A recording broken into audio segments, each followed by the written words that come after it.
नमस्कार दोस्तों, storm breaker पर आपका स्वागत है। आज हम लिनक्स के कुछ और बेसिक्स के बारे में जानेंगे। तो चलिए बिना किसी देरी के शुरू करते हैं।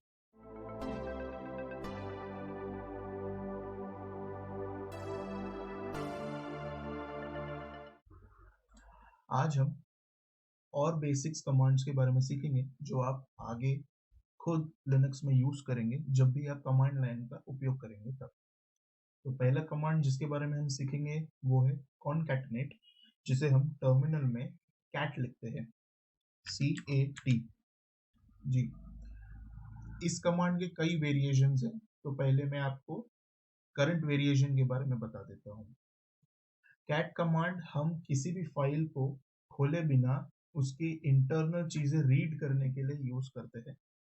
तो जैसे कि मैंने यहाँ पर अभी कैट लिखा है, अगर मुझे कोई फॉर एग्जांपल टेक्स्ट फाइल पढ़नी हो तो हम उस टेक्स्ट फाइल का नाम इस कमांड के साथ जोड़ देंगे और उसके आउटपुट में हमें उस फाइल की इंटरनल जितनी भी लाइंस लिखी हुई रहेंगी वो आउटपुट में आ जाएगी। तो चलिए ट्राई करते हैं।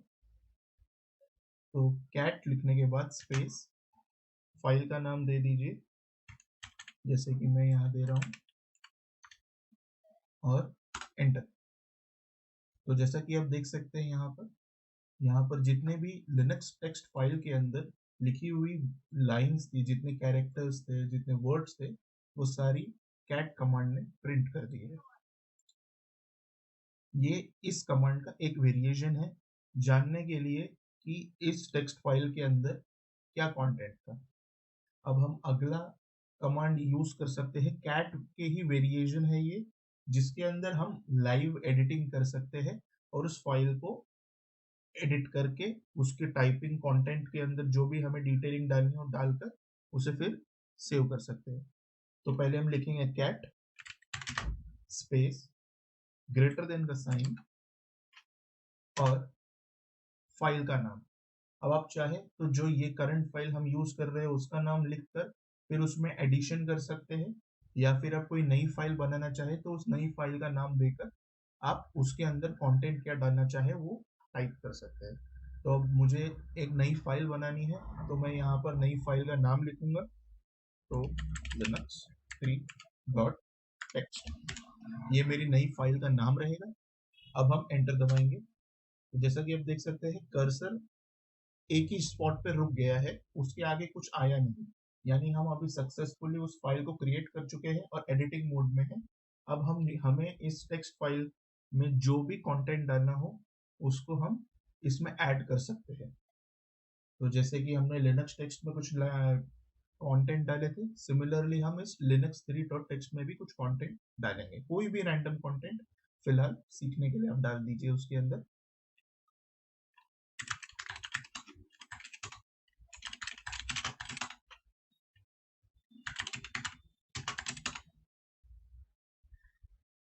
और कंट्रोल सी दबा दीजिए उससे बाहर आने के लिए। तो अब हम उस एडिटिंग मोड से बाहर आ चुके हैं।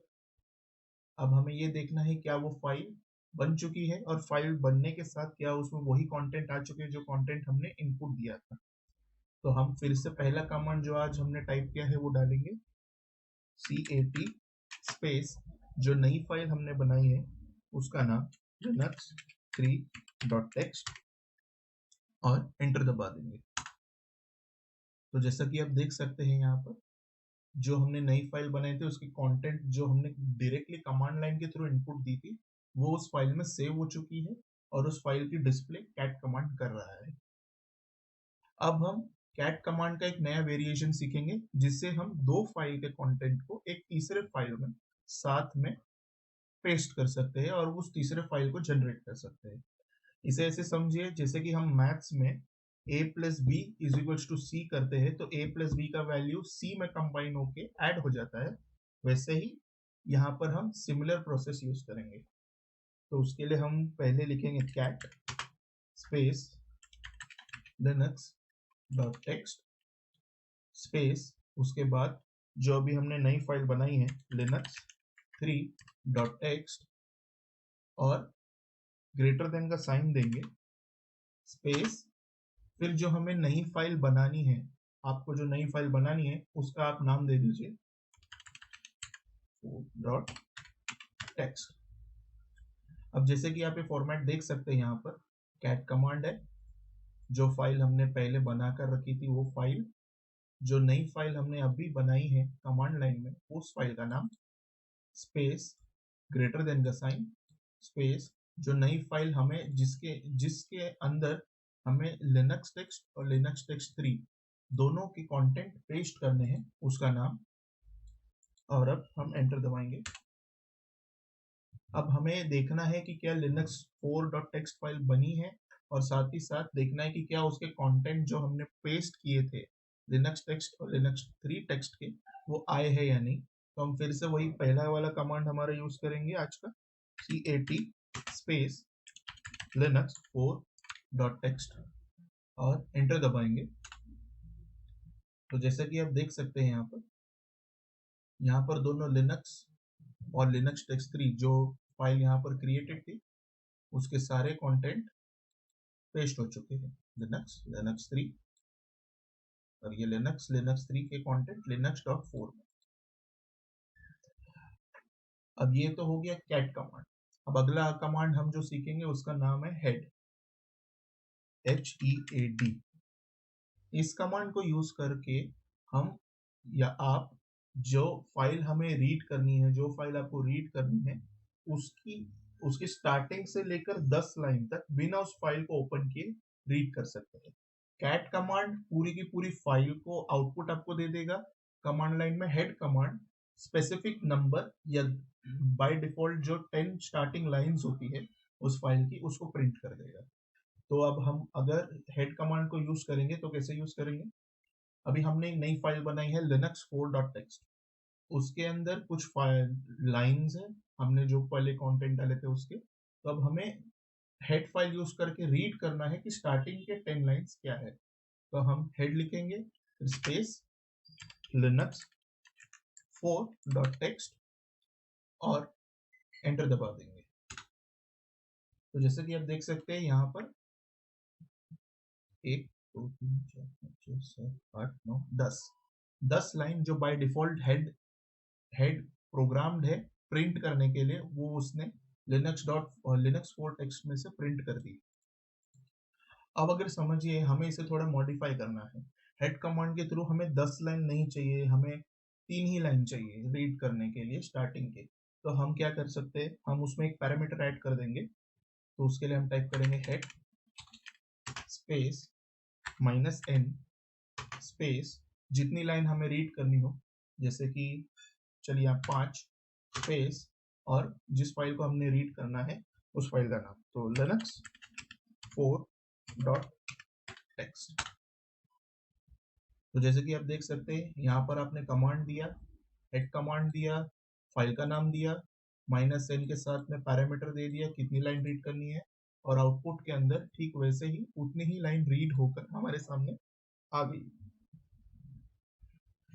अब ये तो हो गया हमारा हेड कमांड। अब अगला कमांड जो आप सीखेंगे उसका नाम है टेल कमांड। तो TAIL टेल। तो जैसे कि आप देख सकते हैं जो टेल कमांड है वो टोटली हेड का ऑपोजिट होता है। यानी हम जब टेल कमांड का इनपुट करके किसी फाइल को रीड करने की कोशिश करेंगे तो वो उस फाइल के एंडिंग से जितने नंबर ऑफ लाइंस हमें रीड करनी है उतना नंबर ऑफ लाइंस को वो प्रिंट कर देगा। ध्यान रखिएगा नीचे से ऊपर से हेड करता है। तो टेल स्पेस linux4.txt एंटर। तो यहाँ पर आप नोटिस कीजिए यहाँ पर भी टेल ने नीचे से जो 10 है उस लाइन को प्रिंट कर दिया है। यहाँ भी by default parameter line printing का 10 नंबर है। तो अगर आप टेल और फाइल का नाम दे देंगे रीड करने के लिए तो वो नीचे से 10 लाइन काउंट करके उसे प्रिंट कर देगा। तो अब अगर हमें स्पेसिफिकली नीचे से 10 लाइन की जगह कोई दूसरा नंबर यूज करना है तो हम सिमिलरली जैसे हेड में पैरामीटर यूज किया था उसी प्रकार से एक नया पैरामीटर सेट करके उतने ही नंबर ऑफ लाइंस नीचे से फाइल के बॉटम से रीड कर सकते हैं। तो आप यहाँ डालेंगे tail space -n space 3 space and file का नाम एंड एंटर। तो जैसे कि देख सकते हैं ये जो फाइल के अंदर लाइन थी 10 डिफॉल्ट लाइन, अब जो नीचे से जो 10 डिफॉल्ट लाइन थी वो प्रिंट की थी पहले, और अब नए पैरामीटर के साथ नीचे से सिर्फ 3 लाइन जो यहाँ पर जैसे कि यहाँ पर है वो प्रिंट कर दी गई है। ये तो हो गया टेल कमांड। अब हम अगला कमांड जो है वो यूज करेंगे जिसका नाम है grep, GREP।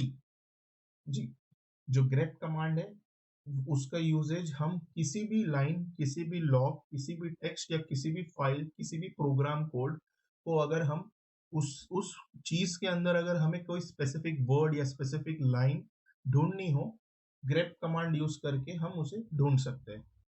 तो grep स्पेस, अगर मुझे कोई भी फाइल हो, जैसे कि लिनक्स 4 जो फाइल हमने अभी बनाई है, मुझे उसमें एक स्पेसिफिक वर्ड ढूंढना है, तो जैसे कि OS, मुझे लिनक्स 4.txt फाइल में OS वर्ड ढूंढना है, तो मैं डालूंगा grep space OS space file का नाम लिनक्स 4.txt और एंटर दबा दूंगा।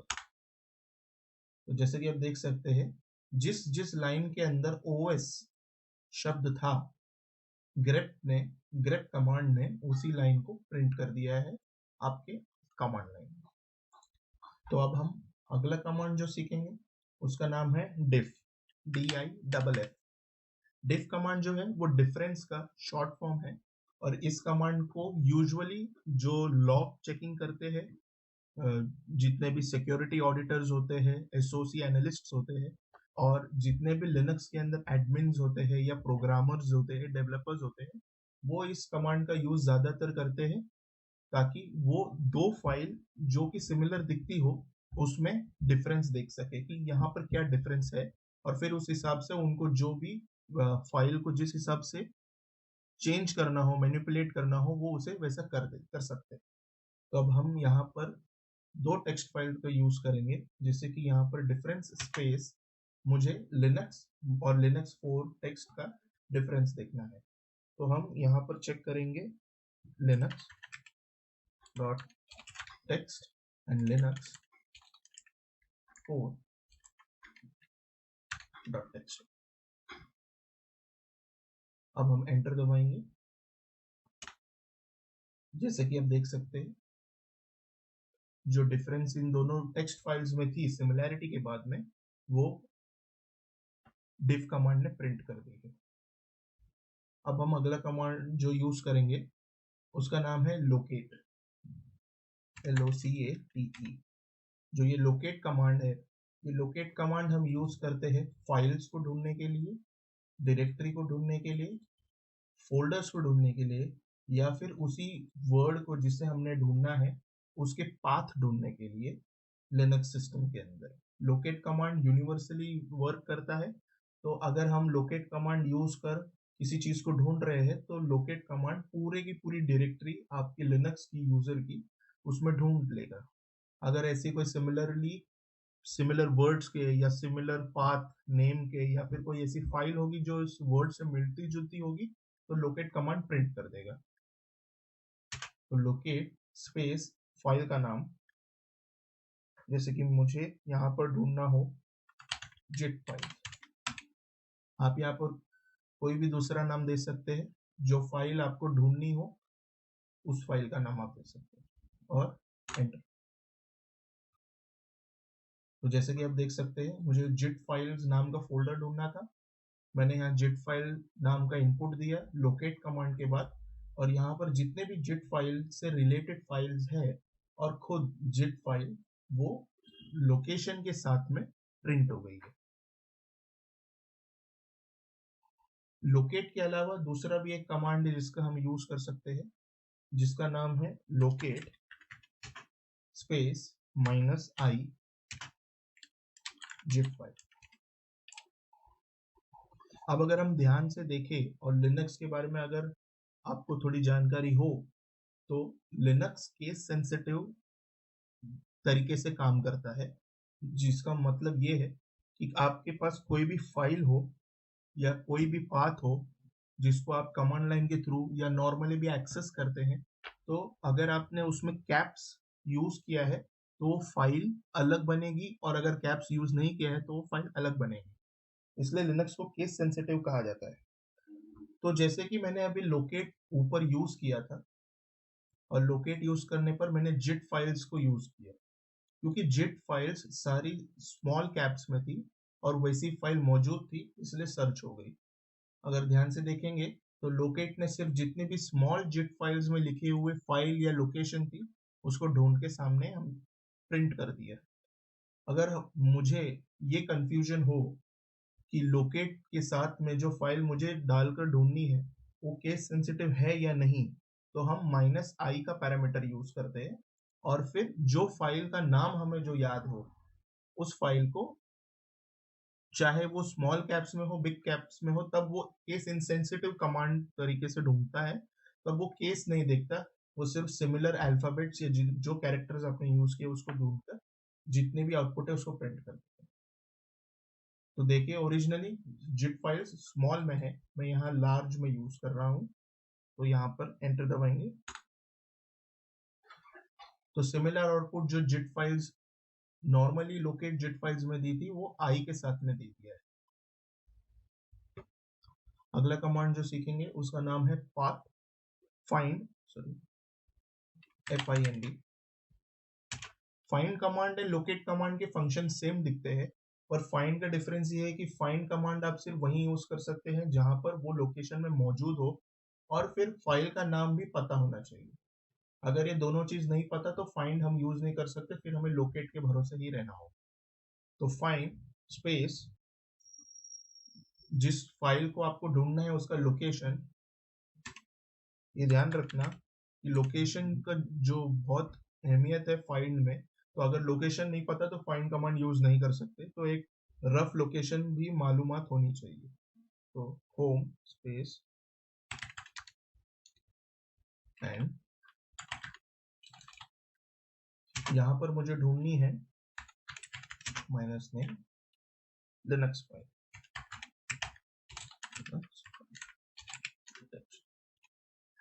अब यहाँ पर मैंने फाइंड कमांड लिखा है, जिस लोकेशन में मुझे शायद पता है कि इस लोकेशन में मिलेगी वो फाइल, नेम पैरामीटर के साथ फाइल का नाम। अब एंटर देंगे तो ये रहा वो फाइंड कमांड ने इस फाइल को इस लोकेशन में ढूंढा। ध्यान से देखें तो लोकेट कमांड जो है उसने जितने भी जिट फाइल से रिलेटेड ढूंढी थी, यहाँ पर वैसा नहीं है। अब अगर सिमिलर बेसिस में हमें किसी फोल्डर को ढूंढना है फाइंड कमांड के थ्रू, तो क्या पैरामीटर्स और क्या कमांड देना होगा, तो फाइंड स्पेस पाथ एंड ये पैरामीटर ऐड करेंगे -टाइप डी यानी डायरेक्टरी, एंड देंगे फिर नेम स्पेस एंड फाइल का नाम। तो जैसे कि मुझे इस फोल्डर ढूंढना है, हम यहाँ पर फोल्डर का नाम जिट फाइल्स डालेंगे और उस फोल्डर को देखेंगे कि क्या वो इस डेस्टिनेशन या इस लोकेशन पे है या नहीं। तो एंटर दबाएंगे तो देखेंगे कि हाँ ये इस फोल्डर में इस डायरेक्टरी में मौजूद है। तो लोकेट में हमने जब जिट फाइल्स डाली थी तो वहां पर कोई भी आपको लोकेशन डालनी नहीं पड़ी थी, और एंटर दबाने के बाद में जिट फाइल्स के अलावा जिट फाइल्स से जितने भी रिलेटेड फाइल्स थी, चाहे वो उसके अंदर हो बाहर हो, वो सारी यहाँ पर हमें प्रिंट हो गई थी।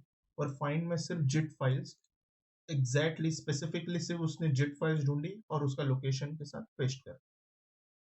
तो ये लोकेट और फाइंड का डिफरेंस हम देख सकते हैं। अब अगला कमांड जो सीखेंगे उसका नाम है cp।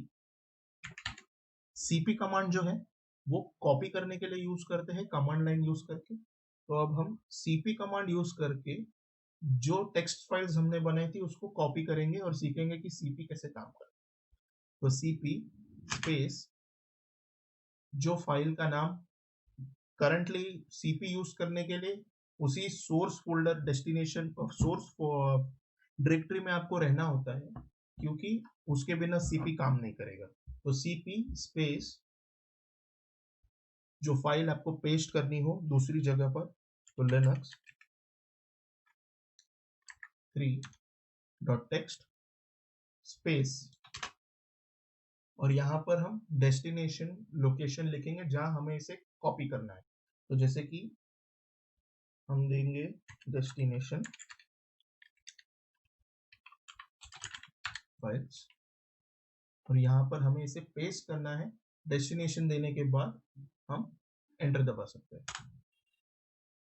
अब हमें अगर चेक करना है कि क्या इस लोकेशन के अंदर वो फाइल प्रिंट हो गई है, तो हमें उस लोकेशन में ट्रेवर्स करके उसे चेक करना होगा। तो cd git files, तो जैसे कि हम यहाँ देख सकते हैं linux 3.txt फाइल जो हमने कॉपी कमांड यूज कर एग्जीक्यूट किया था वो यहाँ पर पेस्ट हो चुका। अब हमें अगला कमांड जो आप सीखेंगे उस कमांड का नाम है मूव कमांड। तो उस मूव कमांड को हम लिखते हैं mv cp की तरह ही यूज किया जाता है, यानी कि आपको उस सोर्स फोल्डर या उस डेस्टिनेशन में सोर्स डायरेक्टरी में रहना पड़ता है जहां से आप उस फाइल को मूव करेंगे, और उसके साथ आपको डेस्टिनेशन लोकेशन देना पड़ता है। तो मूव लिनक्स 4.txt स्पेस जो लोकेशन पे आपको प्रिंट करना है वो लोकेशन, मेरे यहाँ पर जो मैं लोकेशन है उसे टाइप कर रहा हूँ, और डेस्टिनेशन लोकेशन डालने के बाद हम एंटर दबाएंगे।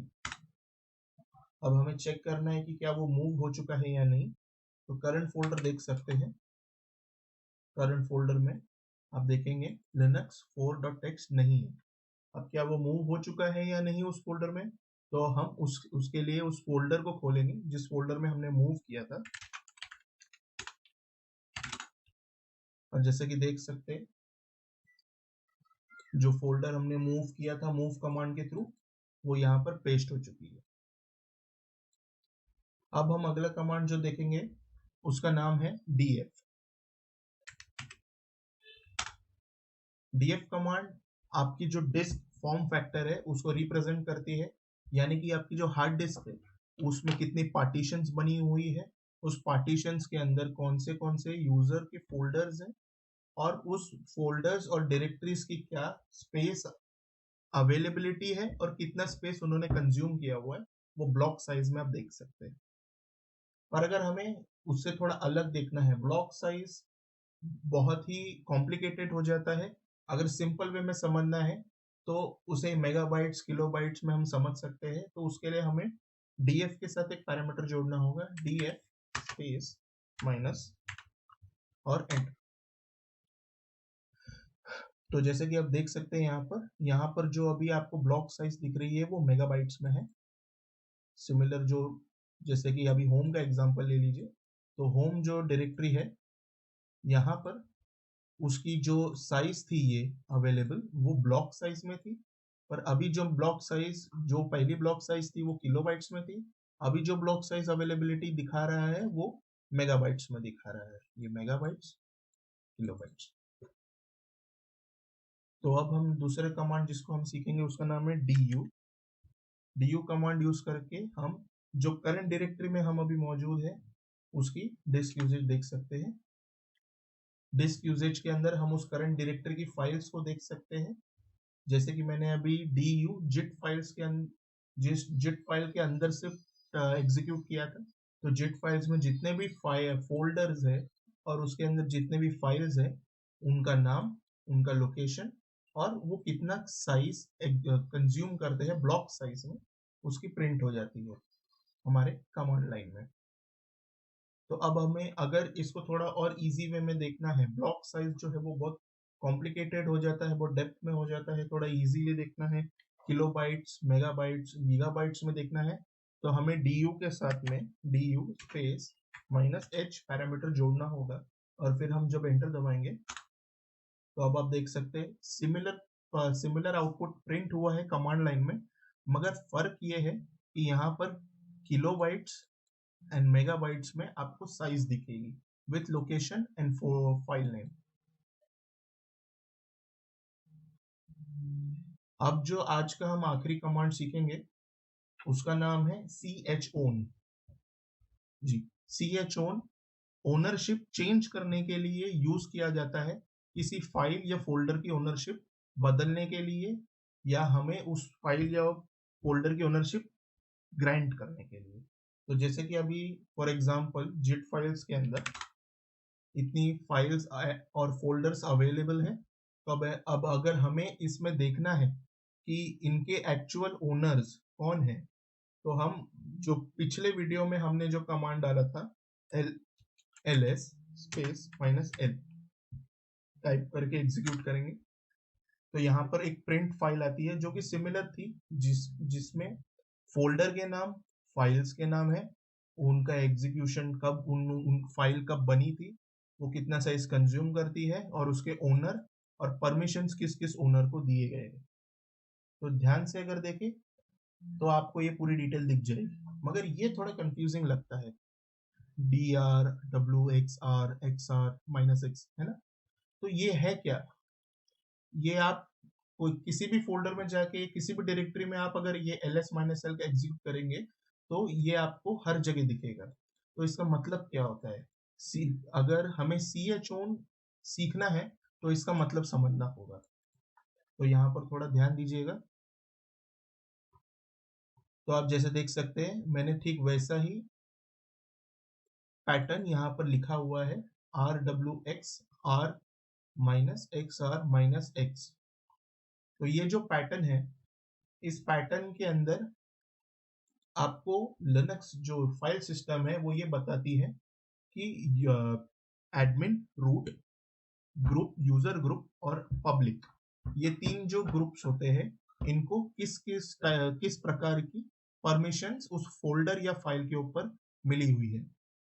तो अगर मैं यहाँ पर पढ़ूं और अगर इसका स्ट्रक्चर हमने समझना होगा, तो जो स्टार्टिंग के तीन लेटर्स देख सकते हैं आप, आर, डब्ल्यू और एक्स, ये जो तीन आप लेटर्स देख रहे हैं, ये परमिशन रूट को मिली हुई है उस फोल्डर और उस फाइल के ऊपर। यानी रूट जो है, तीन आपको दिख रहा है लेटर, ये यूजर जो है, रूट यूजर है हमारा, उसको रीड, राइट एंड एग्जीक्यूट का परमिशन ग्रांट करता है। तो ये जो आर लिखा हुआ है यहाँ पर, इसका वैल्यू लिनक्स के अंदर 3 है और उसका मतलब रीड है। डब्ल्यू जो यहाँ पर लिखा हुआ है उसका मतलब राइट है और उसका वैल्यू 2 है। और एक्स जो यहाँ पर लिखा हुआ है उसका मतलब एग्जीक्यूट है और उसकी वैल्यू 1 है। तो अगर हमें देखना है ध्यान से, तो आर, डब्ल्यू, एक्स, इन तीनों परमिशंस को एक तरीके से उसमें दर्शाता है, उस पैटर्न में दर्शाता है कि जो रूट है उसके पास ये तीनों परमिशंस मिली हुई है। अब उसके आगे जो परमिशन है, जैसे आर और एक्स, ये रीड एंड एग्जीक्यूट के परमिशंस है, और ये यूजर ग्रुप जो है, रूट के अंडर जो यूजर ग्रुप है जो लिनक्स को यूज करते हैं, उनको मिला हुआ है। यानी वो रीड कर सकते हैं उस फाइल को और एग्जीक्यूट कर सकते हैं, पर उस फाइल या फोल्डर में राइट नहीं कर सकते। सिमिलर पैटर्न में यहाँ पर जो आगे आर एक्स लिखा हुआ है, यहाँ पर भी सिमिलर फैशन में आर और एक्स का मतलब रीड और एग्जीक्यूट है। यानी कि अगर हम कोई एक गेस्ट अकाउंट बनाते हैं जिसके पास में कोई दूसरी परमिशन नहीं होगी, वो सिर्फ एक टेम्पररी अकाउंट होगा, तो वो भी उस फाइल को रीड और एग्जीक्यूट कर सकता है। अब अगर आप यहाँ ध्यान से देखें तो ये एक प्रॉब्लम हो जाती है, क्योंकि जो आर एक्स है वो सेम परमिशन जो है यूजर ग्रुप को मिला हुआ है। तो हम इसे मॉडिफाई करना सीखेंगे, ठीक है। तो अब हम टर्मिनल की तरफ जाते हैं, और टर्मिनल में हमने जब देखा तो यहाँ पर यूजर कौन, किस यूजर का यह फोल्डर है और किस यूजर को इसके ऊपर परमिशन है, दोनों यहाँ पर लिखा हुआ है। तो जैसे कि आप देख सकते हैं एक लिनक्स फॉर्म नाम का फोल्डर यहाँ पर मौजूद है, और इस फोल्डर के अंदर परमिशंस तो बरोबर ग्रांटेड है, पर जो यूजर है उसका ओनर भी रूट है, और लिनक्स फॉर्म का जो परमिशन है वो भी सिर्फ रूट यूजर को दिया हुआ है।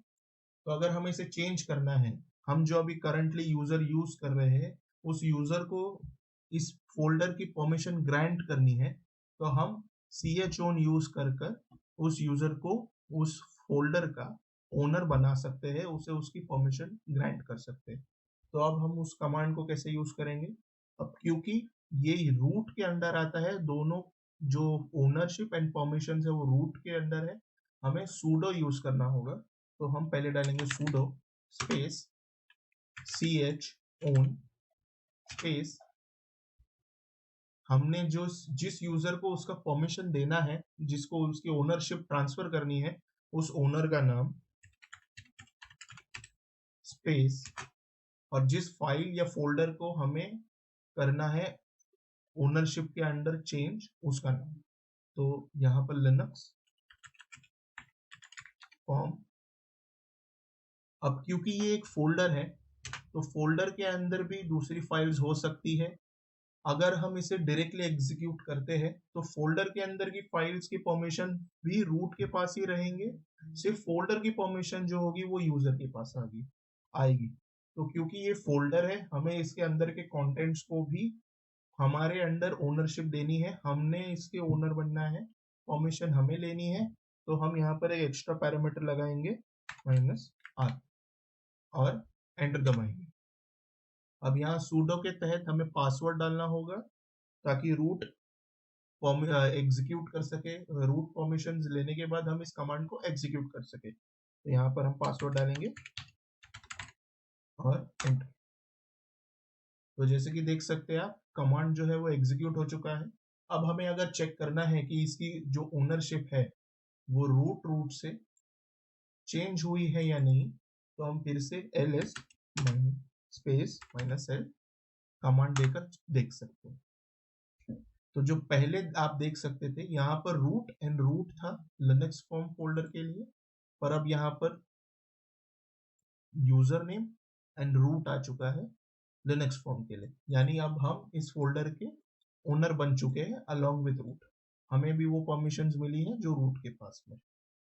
तो हम अब आगे जो वीडियोस देखेंगे उसके अंदर थोड़े और डेप्थ में कमांड सीखेंगे। वो जो कमांड्स है वो बेसिक कमांड्स नहीं है, वो इंटरमीडिएट कमांड्स है। तो जितने आपको बेसिक सिखाए गए हैं ये 2 वीडियो में, उसका प्रिपरेशन करके आइएगा और हो सके तो इस वीडियो को शेयर कीजिए जिन्हें लिनक्स सीखने में दिलचस्पी है या जिन्हें लिनक्स को यूज करना एज एन हॉबी सीखना है, या जो प्रिपरेशन कर रहे हैं लिनक्स यूजेज की, चाहे वो ऑफिस के लिए प्रिपेयर कर रहे हो या फिर सर्टिफाइड कोर्सेज के लिए कर रहे हो, उनके साथ शेयर जरूर कीजिएगा। इस वीडियो को लाइक करना ना भूलें और चैनल को सब्सक्राइब करके रखिए। बेल नोटिफिकेशन आइकन जरूर प्रेस कीजिए ताकि नेक्स्ट टाइम जब मैं कोई वीडियो डालूं तो वो आपको तुरंत मिल जाए, आप उसे तुरंत देख सके। तो thank you very much for watching this video. मिलते हैं अगले वीडियो में।